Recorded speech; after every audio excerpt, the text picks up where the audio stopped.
Hi, എൻ്റെ ഈ 14 days free fitness challenge പങ്കെടുക്കാൻ നിങ്ങൾ താല്പര്യം പ്രകടിപ്പിച്ചതിന് ഞാൻ നിങ്ങളെ അപ്രീഷിയേറ്റ് ചെയ്യുന്നു. പിന്നെ നിങ്ങളൊക്കെ എന്തിനാണ് ഈ 14 ഡേയ്സ് ഫിറ്റ്നസ് ചാലഞ്ച് പങ്കെടുക്കുന്നതെന്ന് എനിക്കറിയാം. കാരണം weight loss, belly fat remove, inches loss, കാണാനുള്ള അപ്പിയറൻസ്, അതുപോലെ തന്നെ നമ്മളെ ലൈഫ് സ്റ്റൈൽ ഡിസീസസ് ആയ PCOD, thyroid, obesity, type 2 diabetic, ഇതിൻ്റെയൊക്കെ മോചനം നേടാനാണ് നല്ലപോലെ അറിയാം. പിന്നെ സ്കിന്ന് പ്രശ്നം, ഉറക്കത്തിൻ്റെ വിഷയങ്ങൾ, ഇതൊക്കെ ആയിരിക്കും നിങ്ങളെ റീസൺസ്. ഈ 14 ഡേയ്സ് വരാൻ വെച്ചാൽ നിങ്ങൾക്കറിയാം ചെറിയൊരു പീരീഡ്. അപ്പോൾ ഇത് നിങ്ങൾ പ്രോപ്പറായിട്ട് നിങ്ങൾ ഫോളോ ചെയ്യാൻ വെച്ചാൽ തീർച്ചയായിട്ടും ഈ പറഞ്ഞ റിസൾട്ട്സ് ഒക്കെ ഉണ്ടാവും. പക്ഷെ അതിനെക്കാട്ടി ഉപരി നമ്മളിവിടെ പറയുന്നത് വെച്ചാൽ നിങ്ങൾക്കൊരു ഹാബിറ്റ് ബിൽഡ് ചെയ്യാൻ പറ്റും.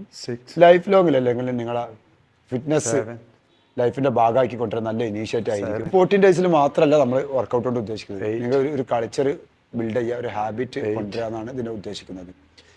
14 ഡേയ്സ് കഴിഞ്ഞാൽ ഓഫ് കോഴ്സ് നമ്മളെ ഫിറ്റ്നസ് മുന്നോട്ടൊക്കെ കൊണ്ടുവരുന്നതാണ്. അപ്പോൾ അതിലേക്കുള്ള ഒരു നല്ലൊരു ഐഡിയ നിങ്ങൾക്ക് കിട്ടും.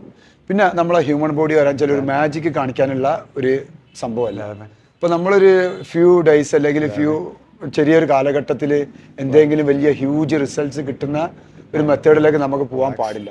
അപ്പോൾ ഇത് കഴിഞ്ഞാലും നിങ്ങൾ കൺസിസ്റ്റൻ്റ് ആയിട്ട് തുടർന്നു കൊണ്ടിരിക്കുക. അതിലേക്കുള്ള എന്ത് ഹെൽപ്പ് വേണമെന്നുണ്ടെങ്കിലും എന്ത് ചെയ്യാൻ തീർച്ചയായിട്ടും നമ്മളെ ഭാഗത്തു നിന്ന് കിട്ടും. അപ്പോൾ നിങ്ങളെല്ലാവരും ഇതിനെ മാക്സിമം ഉപയോഗപ്പെടുത്തുക, കൺസിസ്റ്റൻ്റ് ആവുക. ഈ ഫിറ്റ്നസ് വളരെ ഈസിയാണ്, ഒരു ഹാർഡായ പ്രോസസ്സല്ല. ഇതൊക്കെ നമ്മളെ മൈൻഡിൻ്റെ ഒരു ഗെയിമാണ്. പിന്നെ അതിലേക്ക് എത്തിക്കുക എന്നാണ് നമ്മളെ ഉദ്ദേശം.